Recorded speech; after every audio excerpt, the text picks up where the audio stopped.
Tina finally got married, but it wasn't to me. From the age of 8 to 28, I was by her side for 20 years. The moment she chose someone else, I became a complete joke. Amidst everyone's sympathetic glances, I hysterically questioned her but ended up getting knocked down by a light fixture. After coming back to life, I decided to let go of the past. But then she traveled a long distance to find me. I regretted it. Don't leave me. Some people are just ungrateful. Mike, who handed out flyers with me, thought I was worth more. In the bustling mall, they set up a whole wedding scene. In a sea of balloons and flowers, Eric got down on one knee, his loving gaze fixed on Tina in front of him. With everyone's cheers, Tina was moved to tears and accepted Eric's proposal. In my last life, the scene hit me hard. I went up all emotional and made a scene questioning Tina. It was ugly. The two of them were so well matched on stage. And there I was, in my faded work uniform, hysterically causing a scene, looking like a clown in the middle of their strong relationship. When the huge light fixture fell on me, I saw Eric instinctively shield Tina in his arms. 20 years of companionship and obsession finally turned to nothing. I was seriously injured, and I couldn't make it to the hospital in time. At that moment, Mike gripped my hand tightly, looking at me with concern. His expression seemed to say he'd follow my lead and stand by me if I wanted to confront her. I remembered that in my last life, when everyone was just trying to escape, he risked his own safety to help me and ended up with a broken leg. My eyes went red, and I gave him a big hug. He was stunned for a moment, but then patted my back in return. There are plenty of women out there. Don't be sad. I smiled and said, yeah, you're right, I'm not sad. Experiencing life and death. I'm really not sad anymore. A poor person's love always tests the heart, let alone a guy who once led a wealthy life. Her friends stepped in to stop me. Some even sided with Eric. Ben, you're not worthy of her. Don't embarrass yourself. Only Eric can help Tina get back on her feet. If you love her that much, how can you stand to see her struggle? Tina doesn't love you. She just feels obligated. Stop forcing yourself on her. Yeah, it's always just been one-sided with me. Mike was angry, ready to argue with them, but I held him back. I looked at Tina approaching and nodded slightly at her. Wish you guys happiness. Her face flashed a hint of surprise, her eyes a bit puzzled. After that, I straightforwardly left with Mike, leaving everyone shocked. What's going on? Is he just playing hard to get? There's no way he'd let Tina go so easily. There will definitely be drama later on. Ignoring the murmurs behind us, I returned my work badge and flyers to the store owner and left the mall. Tina's parents were my sponsors. I was a kid from a poor mountain village, having lost my parents early, and lived with my elderly grandfather. During a TV Poverty Aid event, the young Tina chose me. When I was 8, after my grandpa passed, Tina's parents took me in. That was my first time in the city, nervously standing in Tina's mansion garden. There was a big hole in my sneakers with my big toe popping out. Feeling inferior, I kept my head down, but Tina's mom kindly gave me a hug. From that day on, I became a part of Tina's family. Tina's parents were amazing people who treated me like their own, even better than their own child. Sadly, good people don't live long. When I turned 18, Tina's parents lost their investment. Stressed by debt collectors, Tina's mom drove while exhausted, hit a bridge railing, and plunged into the river with the car. After they passed, Tina was devastated for a long time until the college acceptance letters arrived. We both got into good local colleges, but that only brought brief joy. Tuition could be covered by loans, but we had to come up with living expenses ourselves. Tina's parents' creditors kept pressing. Both of us going to college became unrealistic. In her surprised gaze, I tore up my acceptance letter. Tina, you go to college. I'll work to support you. Without Tina's parents, I wouldn't have left the mountains. I might have dropped out of school and gotten married way earlier, living who knows what kind of life now. If one of us had to sacrifice for the other, I'd choose me. During her 4 years in college, Tina worked incredibly hard, always topping the class. She'd send me her scholarship money right away, telling me not to work so hard. I juggled 3 jobs, making coffee by day, working a convenience store register at night. In between, I did promo work outside supermarkets. Even when sick, I wouldn't see a doctor, just toughed it out in bed. No matter how hard I worked, I couldn't fill the debt Tina's parents left. Once, I was so exhausted, I passed out into a patch of bushes, getting all scratched up. When I limped back to the basement I rented, Tina suddenly returned and hugged me tightly. Her tears flowed down my neck, seeping into my scratched skin and stinging painfully. "Ben, we'll have a good life someday." Tina's parents were good to me. Grandpa taught me never to be ungrateful. I never expected Tina to repay me for all I did. But then she kissed me, and in that moment, the seed hidden deep inside me for years suddenly sprouted. The year Tina graduated from college, she scored a great job at Eric's company. As she climbed the ranks over the years, my burden eased a bit. I quit my night job, started studying at home, aiming to get a degree on my own. I wanted to bridge the gap between Tina and me. I tagged along with Tina to a few of her friends' gatherings. They were having a blast chatting, and I couldn't find a word to say. After coming back, I made up my mind to catch up in my studies and match her pace. Mike, my coworker at the coffee shop, watched our story unfold over time. He whispered to me, "Ben, your girl Tina is not only pretty but also really capable. There are countless guys outside eyeing her. You're not getting any younger. Find some time to make it official before it's too late." When Tina came home from work, I vaguely brought up marriage. She brushed it off nonchalantly, shifting the topic. I thought she was just too tired from work and stressed, so I didn't press further. What happened next, though, caught me off guard. A heavy rain poured over the weekend. After my shift at the coffee shop, I hurried to bring Tina an umbrella as she worked late. Unexpectedly, I saw her coming out with a guy, both laughing and getting into a car. I don't know when I dropped the umbrella, as I stood there drenched by the rain, lost and dispirited. That night, I waited for hours until she came back past midnight. I asked her where she'd been, and she, looking exhausted, claimed she'd been working late. "You're lying." My voice suddenly sharpened. That day, we had a nasty argument. She slammed the door and never came back. I called her countless times with no answer. I waited for her outside her office, and eventually, a familiar face told me she went on a trip with the boss's son. A month later, she finally came back, but only to pack her things. Despite my stubborn attempts to stop her, she sighed and said, "Ben, even if we work our whole lives, we can't repay our parents' debts. I'm exhausted. I've worked so hard but can't compete with others who have connections. I can put in countless all-nighters and have my achievements snatched in a blink of an eye. I don't want this anymore. Can you understand?" I felt as if struck by lightning, staring incredulously at Tina before me. I grew up comfortable, but I've struggled long enough these years. What I lost, I'll get back eventually. "Ben, you can't help me." She left decisively, her silhouette firm yet lonely. I hugged a blanket all night long. In the decade after Tina's parents passed, we were inseparable. Then we became each other's world. Her life was filled with people, but she was the only person I had. Unwilling to give up, I looked for her time and again, trying to win her back, but she always avoided me. Mike saw how devastated I was and dragged me to pass out flyers at a new mall to get my mind off things. We stumbled upon Tina's wedding, and I accidentally got killed by a falling light. Maybe I lived a pathetic life and died a pathetic death too. So heaven gave me a second chance. In my previous life, my world revolved around Tina. This time, I wanted to live for myself. After calmly exiting the mall, I went home. I called my landlord to terminate the lease and started packing. I had lived in this bustling city for 20 years, once thinking I'd never leave. But now, with nothing to hold me, I knew it was time to go. My baggage was simple, just a few sets of clothes and shoes. Everything else in the house I had shared with Tina, and I didn't want any of it. As I opened the door, Tina was there, key in hand. I was a bit surprised. She lowered her eyes, eyeing my suitcase. "Where are you going?" "To Mike's for a few days." I answered honestly, leaving out the part where I didn't plan on coming back. "Let me take you." Tina sighed in relief, stepping forward. I gently stepped back, avoiding her move.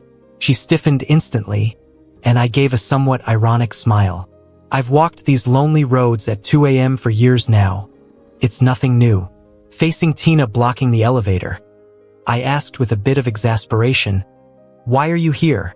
Her eyes grew uneasy, and her voice lowered as if words were hard to speak. "Ben, stop making this difficult. Stop showing up in front of Eric. He's unhappy after finding out about us." I nearly laughed at how absurd it was and interrupted her. "Me being there today was just an accident. Don't worry, I won't cling to you anymore." Tina's lip quivered a bit, her smile forced as she swallowed back her words. Finally, she merely advised, "I've already bought this place. Stay here and consider it compensation for the past years.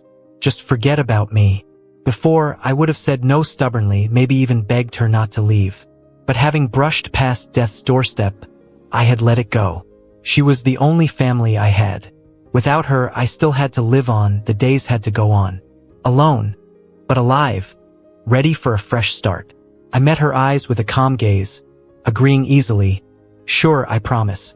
Can you let me pass now?" Tina looked shocked, having prepared a litany of reasons to persuade me that ended up unnecessary. I quit my job at the coffee shop and stayed with Mike for a couple of days. He was happy to see me bounce back, but also felt indignant for me. "You gave so much to Tina all those years together, and she just moves on like that. Women, I tell ya, they're no good." I shrugged it off, not even a flicker of emotion inside. Tina's parents did so much for me, and I once risked my life for Tina. Let's just call it even going our separate ways, owing nothing. I was thinking about where to head next, and finally decided to go back to the mountains, visit Grandpa's resting place. On the day I set out, Tina sent me a message. It was an electronic wedding invite. In the photo, they were both beaming with happiness. The next moment, the message was withdrawn. The chat showed typing for a few minutes and then, "Sorry, sent to the wrong person." That wasn't like Tina. It must have been Eric using her phone, making a point. I couldn't care less about such petty games. I closed the chat and blocked her on all platforms. Tina and Eric's wedding was a grand affair. The family's wealth flaunted with a line of luxury cars clogging the street. Passers-by took numerous videos, sending it trending with mixed reactions. Some envied.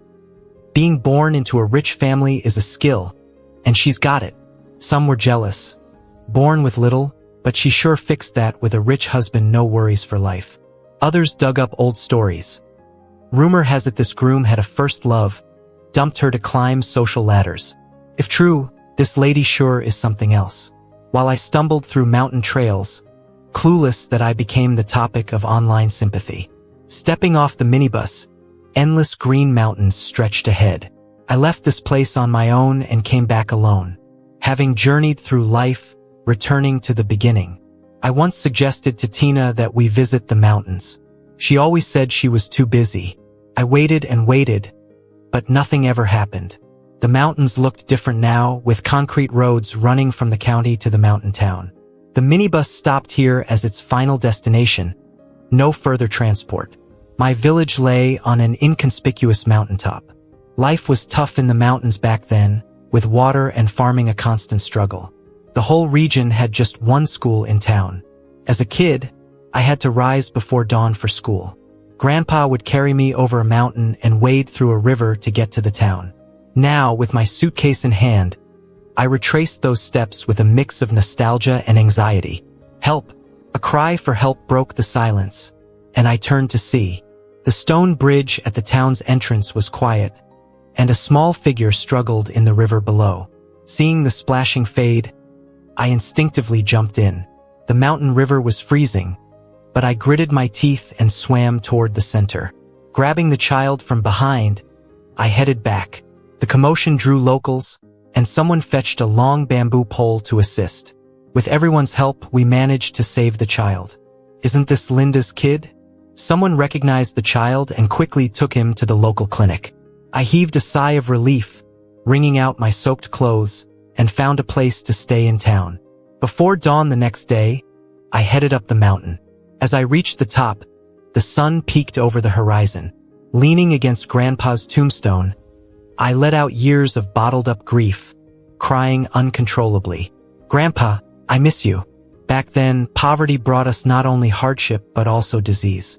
I can barely remember my parents' faces now. The year they passed, there was a heavy snowstorm.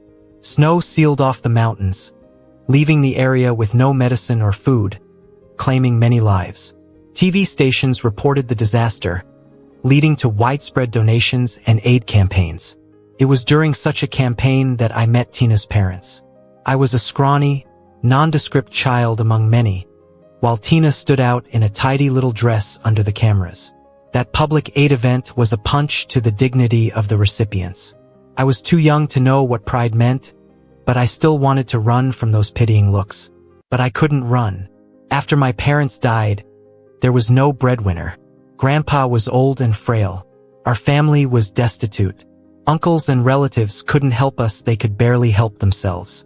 When survival is at stake, what's the use of pride? I couldn't afford to run. I had to win over the donors to survive with Grandpa. I approached Tina when she was alone, looking up at her. "Pick me. I'll always stay with you and never leave."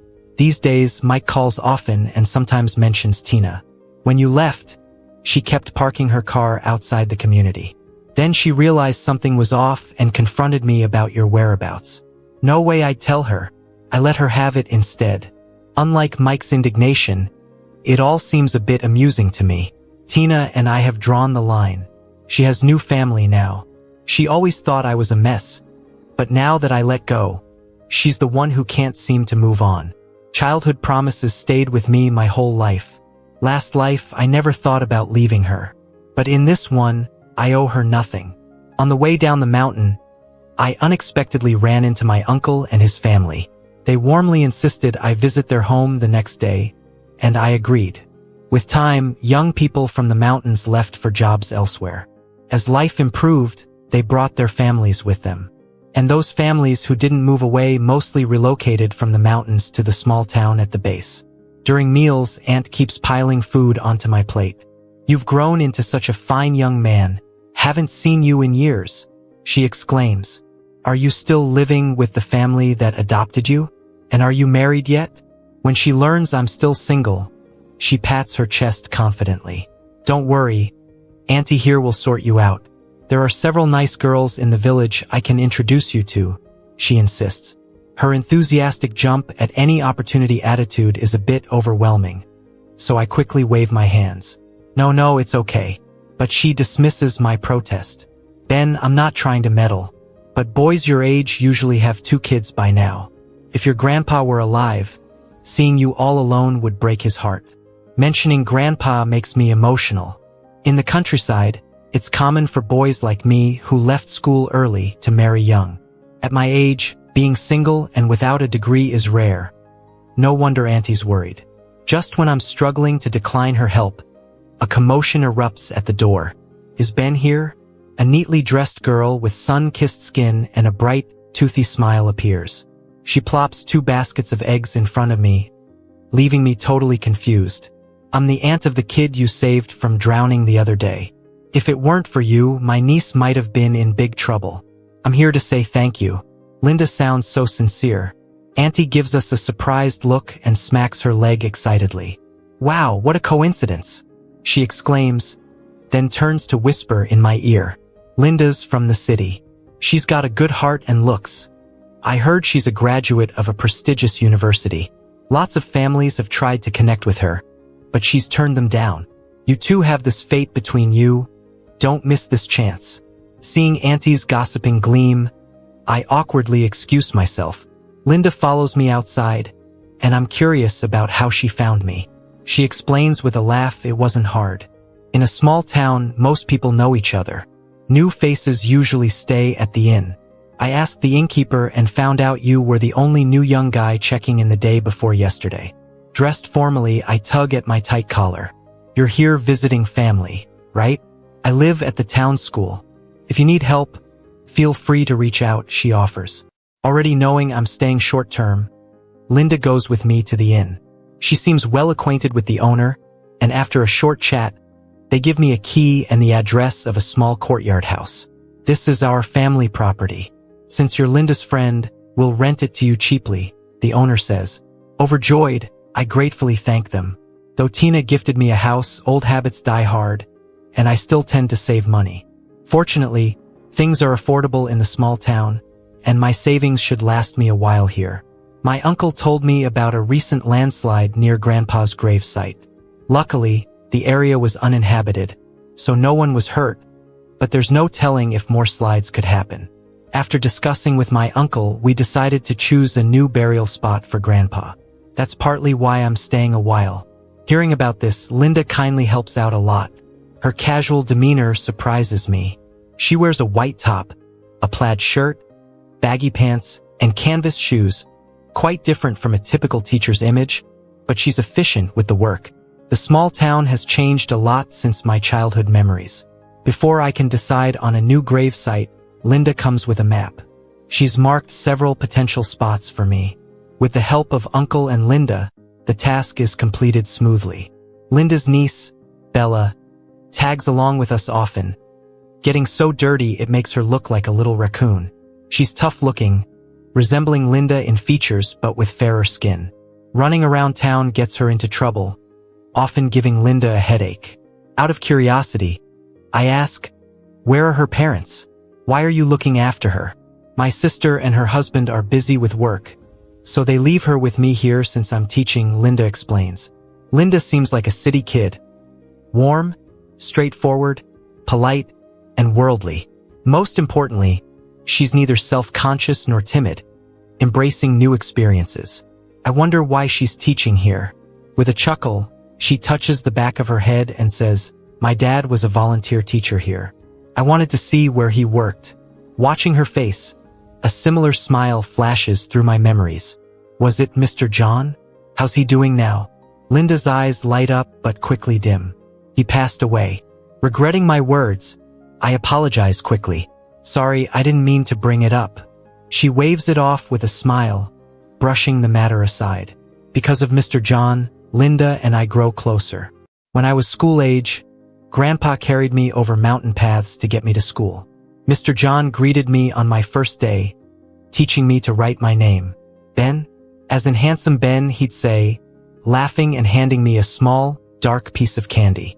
I held it in my palm for a long time, and by the time I returned home, it had melted into a gooey mess. Grandpa pushed my hand back, signaling for me to eat it myself. I gingerly licked my palm. The taste was bitter, but it felt sweet inside. Back in the day, a lot of young teachers came to teach in the mountain area, but many left too. Most just came and went, and I didn't even get to recognize their faces before they left. But he stuck around for a long time, even till I was taken in by Tina's family. He still didn't leave. Once I got to know Linda better, she occasionally invited me to help out at the school. The kids from the town all studied there, but compared to the past, there were way fewer of them. Linda said, "It's a necessary sign of societal progress. It's actually a good thing, showing fewer kids are separated from their parents now." There weren't many teachers at the school, and Linda handled most of the subjects on her own. When she got too busy, she'd ask me to supervise the students with their homework. I awkwardly shook my head. Embarrassed, I didn't study much. I'm afraid I'd mess things up for the kids. She just laughed and encouraged me, "You won't know until you try. I heard you were pretty good back in the day. This should be a piece of cake for you." I had no idea where her blind faith in me came from, and I got all flustered, put on the spot. But lucky for me, I had studied hard back then. Picking up the knowledge I hadn't touched for years wasn't totally unfamiliar. The more time I spent with the kids, the longer I stayed in the town. If it weren't for Mike occasionally mentioning her on the phone, I'd have almost forgotten about Tina. Seems like Eric's company's in some trouble. There are rumors their projects were obtained through illegal means and have uncovered a lot of old scandals. He hesitated for a moment, but then said it, "Ben, lately Tina's been hanging around below my building. Looks like she's waiting for you to come back." Thinking about the days spent with Tina felt like something from a past life. Lost in thought, a shy little boy came up to me in the classroom and placed a freshly washed peach into my palm. "Mr. Ben, try it. It's really sweet." His pure smile wiped away the gloom in my heart instantly, and watching his bashful figure run off, I couldn't help but smile.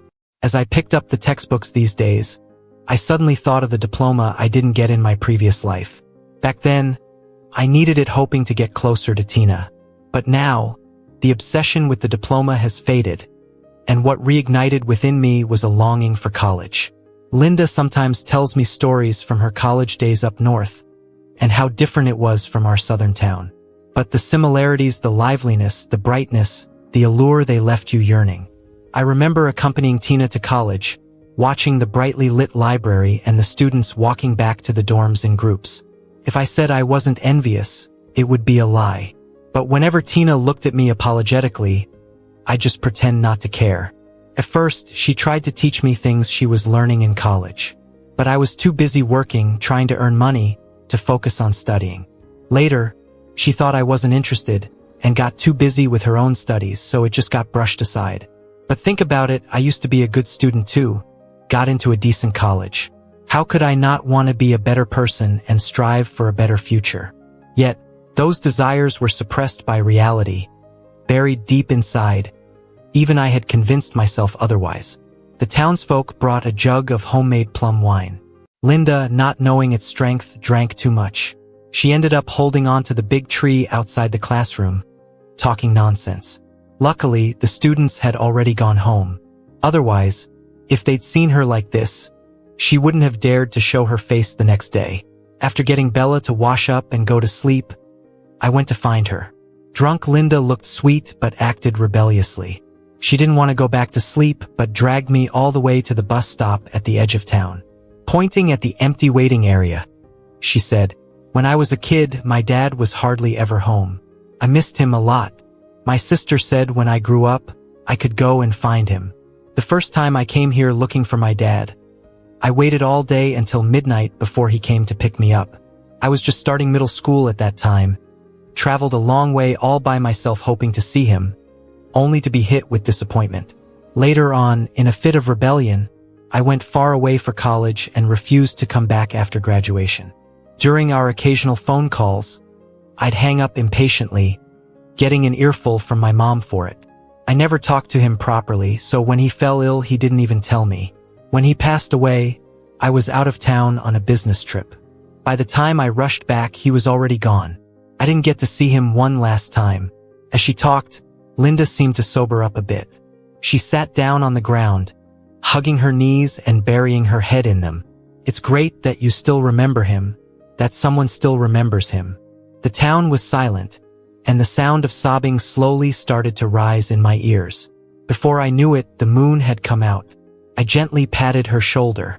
"It's not just me who remembers him. All the kids he ever taught will remember him too. Back in the day, a lot of people tried to get John to leave with them, but he gently yet firmly refused. Even though families with better conditions had started moving out of the mountains, there were still those who couldn't. And those kids needed an education too. Especially in these impoverished areas, the kids have to work hard to change their destiny and leave the mountains. All I can do is promise never to leave as long as there's one kid who hasn't made it out yet." Back then, I didn't know the sacrifices he'd made for that decision. Seeing the vulnerable Linda now, I truly understand how great he was. John may not have been the perfect father, but he was undoubtedly the greatest one. The next day, after sleeping off the booze, Linda saw me and looked a bit embarrassed for once. She slowly walked over, trying to find the words. I drank a lot yesterday. I didn't do anything weird, did I?" I playfully teased her a bit. "Oh, you did." She was shocked. "No way. What did I do?" "Well, you hugged that tree at the station and insisted on taking it home." Linda slapped her forehead in frustration and covered her face. I laughed out loud and went to get the students to class. Not knowing why, they laughed with me at her too. She was completely silent after that. Maybe that night opened something up because Linda and I started talking more. You're probably wondering if my mom ever blamed my dad, right? Of course she did. But she would always tell us that my dad was doing something worthwhile and we should support him. So, she raised my sister and me on her own, which let my dad stay in the mountains without worrying. I wasn't surprised by what she said. Only a loving family like that could raise someone as open-hearted as Linda. Heh. You have no idea.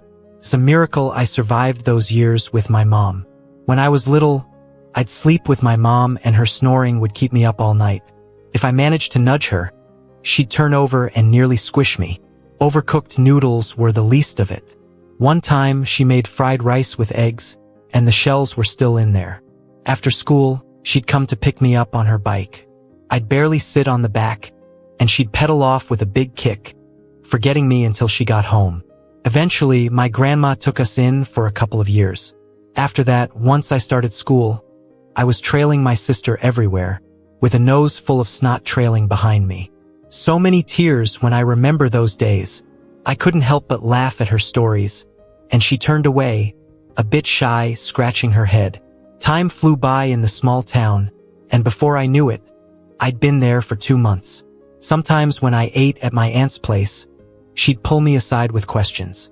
"I see you and Miss Linda getting along well. How's it going between you two?" I quickly turn red and clarify.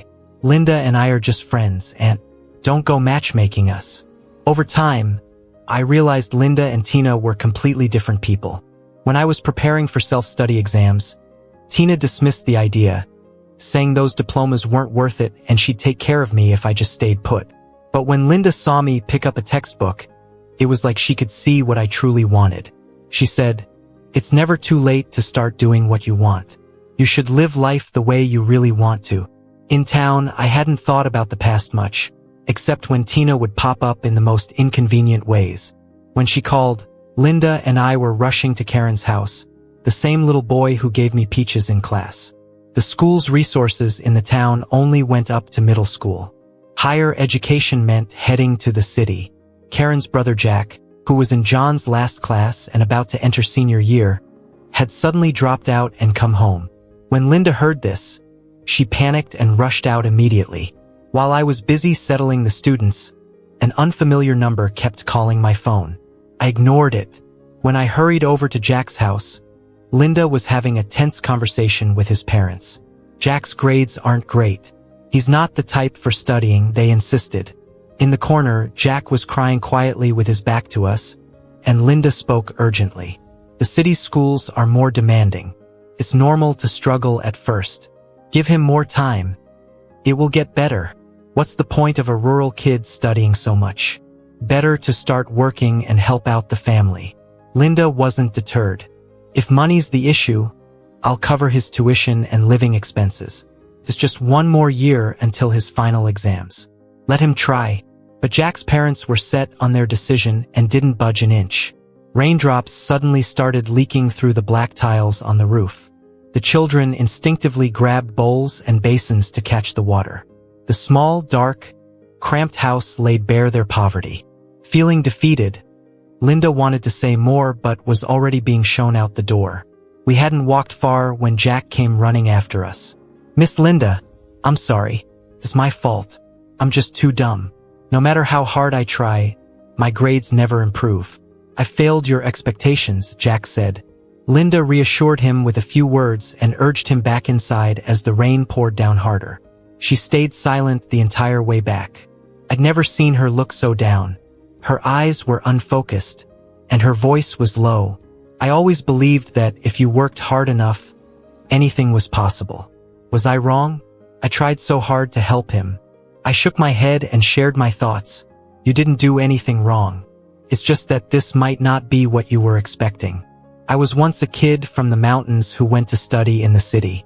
I know how much extra effort we need to put in to stand on the same starting line as others. It's hard for kids from humble backgrounds to make it big, but those who are determined to climb will cling to even a sliver of hope. But what if the problem lies within the child? For kids who grew up in the mountains, the city is like a whole different world. It's dazzling, colorful, and brutal. You'll see things you never imagined and lifestyles you'd never dared to dream of. Old clothes, strange accents, they all become reasons to be laughed at. At 15 or 16, our self-esteem grows crazy strong. We can't choose where we're born, but we can control how hard we try. Yet society's resources lean toward the cities. Some are born in Rome. Some are born to labor. Even talent is scarce and unevenly distributed. Some gaps just can't be closed no matter how hard you try. The more you hope something will change your destiny, the more you'll fear its approach. Like college entrance exams, for instance. Some kids are strong enough inside to gear up and carve out a future. But those who aren't strong get crushed. Jack might be one of those kids, scared of the exam, of failing, of disappointing his efforts and the expectations of others. So when his parents suggested dropping out, he chose to escape out of fear. If someone regrets it for him later, they have a reason to blame his parents or call it unfair fate. Linda hadn't thought that far and fell deep in thought hearing this. Though her mom wasn't around much when she was little, she had plenty of love and security from her family. She was a bright student, easily got into a top college, and struggled to understand why some find certain questions hard. If you haven't lived it, it's hard to make others understand your empathy. Linda asked me, "Is there really nothing that can be done? If that's the case, would you give up?" I asked her in return. Linda shook her head without hesitation. Looking back at the mountains we came from, and the long roads that lead to the bustling city, I suddenly made up my mind and said firmly, "There's a way. I'll go with him. Facing the unknown with a partner makes it less scary." Linda looked at me in surprise, and when our eyes met, I said with conviction, "You're right, we should live as we love. What I want to try most now is going to college." In my past life, I followed Tina wherever she went to take better care of her. Working hard for a living and paying off debts, I barely had time to breathe, let alone think about what I wanted. Once, after a company gathering, Tina, a bit tipsy and stumbling, flushed with drink, said emotionally, "Ben, someday I'm going to start my own company, and you won't have to struggle anymore. What about you? What kind of future do you want?" Her question left me a bit puzzled, with an indescribable sense of loss. Luckily, she didn't press it further, and I shelved it in the back of my mind. After settling in the small town, life slowed down, giving me lots of time to think. But I felt lost because all my life had revolved around Tina's emotions. Now, planning to live for myself, I realized I had no hobbies or desires. Linda told me the future isn't something you just think about. You have to try things to know if they're what you want. So, I decided to retake the college entrance exam, to experience things I've never lived through before. But the thought of actually enrolling stumped me. Linda stepped in confidently, taking on the whole issue. "You don't have to worry about this. I'll handle it." She found a re-study school in the city for me, close to the one Jack attends. We went to Jack's house and tried all sorts of ways to persuade his parents to let him go back to school. The day Jack rejoined school, he hugged me at the entrance and cried hard. "I'm so scared I won't pass. Linda's spent so much money and effort on me, it would all be wasted." I patted his back to comfort him. "Many people don't get another chance. We're lucky, so don't give up this time. Be ready to save yourself from the flames again and again." In the intense study sessions, I got a call from Mike. His voice sounded a bit awkward. "Ben, Tina." He didn't finish before someone grabbed the phone. The voice was shaking. "Ben, where are you? I miss you so much. Just wait a little longer. I'll sort everything out soon. Wait for me." I listened quietly, then interrupted her. "I won't wait for you. We are over, and I don't want you bothering my friends again." I didn't stay in the dorms. Linda rented 2 rooms close to the school and often dropped by with supplies. I convinced Jack to commute daily. After nighttime study sessions, we'd head to the small apartment and review our mistakes together. Honestly, going back to that senior year was a bit tough for me. I hadn't touched academics in years, and my mindset had changed a lot, making it hard to dive in completely. But once I decided to do it, I committed fully. When Tina showed up, I was a bit stunned. She had lost a lot of weight, looking worn out. She hugged me the moment she saw me. Her familiar scent lingered around, and her body trembled. "Ben, I've been looking for you like crazy. I thought I'd never see you again in this lifetime." I instinctively pushed her away and looked at her with a frown. "You're married now. This constant clinging to me isn't good." She had tears in her eyes and spilled everything like a stream of beans. "I'm divorced. The E family set us up back then to get our land cheaply, leading to my family going bankrupt. My parents sold everything to pay off debts, and the Erics pressured them along with creditors, causing them to die in a car crash. I got close to Eric just to bring down his family. I never loved him. The one I've always loved is you." She looked at me pleadingly, Ben, please, do you believe me? I do. I nodded, feeling a pang of sadness for my late parents. Tina was overjoyed, wanting to reach for my hand, but I stepped back to avoid it. Whether you're tired of the hard life or avenging your parents, your choice wasn't wrong, but there's no going back for us. I died once when you chose to marry him. A true death. Tina looked panicked at my indifferent expression. Ben, I'm begging you to forgive me, okay? Give me another chance. I won't make the same mistake again. You will. I mercilessly exposed her. I was never your first choice. You figured I'd back down for you, so you left me without fear. I started a new company and we have money now. I won't let you suffer again. I'll make you my priority from now on. I can change in any way you want me to. Tina wanted to argue more, but I didn't want to listen any longer. I never felt those days were hard. I'm doing just fine now. You don't need to change for me, and I don't want to be anyone's second choice anymore. People often don't know what they want but are sure of what they don't want.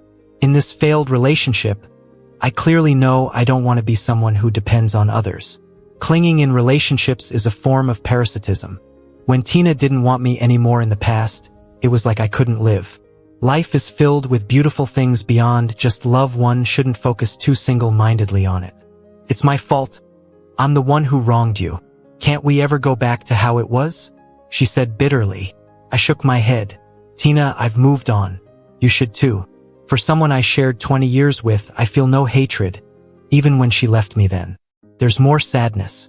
Even if our paths never cross again, I only wish her well. Ben, you promised you'd never leave me, that you'd stay with me forever. I chuckled bitterly, looking at her with some sadness. Believe it or not, I did stay with you a lifetime once, but that lifetime had too tragic an ending. When Tina left, looking lost, I noticed Linda standing not too far away. I didn't know how long she had been there, but the flowers in her hand were wilting. Karen wanted me to give these to you, Linda said, a bit awkwardly. I took the flowers and smiled in response. Finally saying goodbye to the past felt really good. Feeling reborn felt even better. Time flew by and soon it was time for the exams.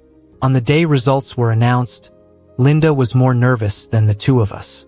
Jack and I did well, just making it past the required scores.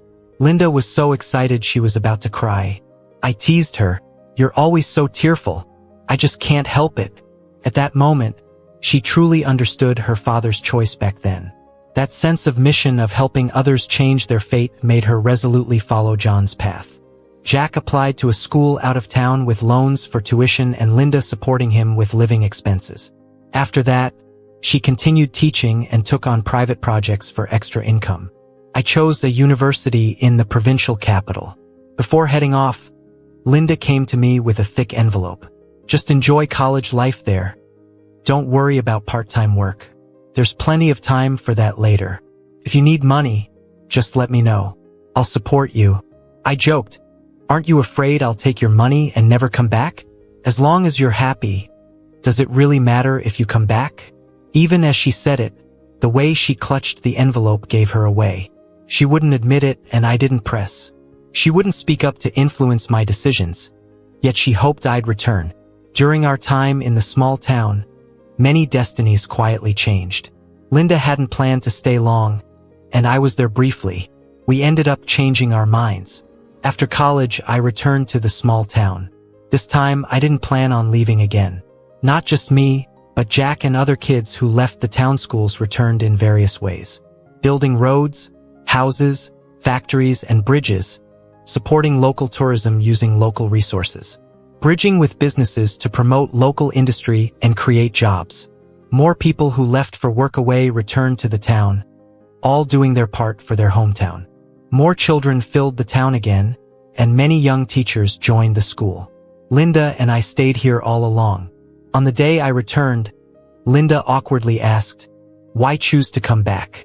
I wrapped my arms around her and teased, looking at her flushed ears, "Because this is what I want in life. You want every child to have an education, and I want every father to be able to come home."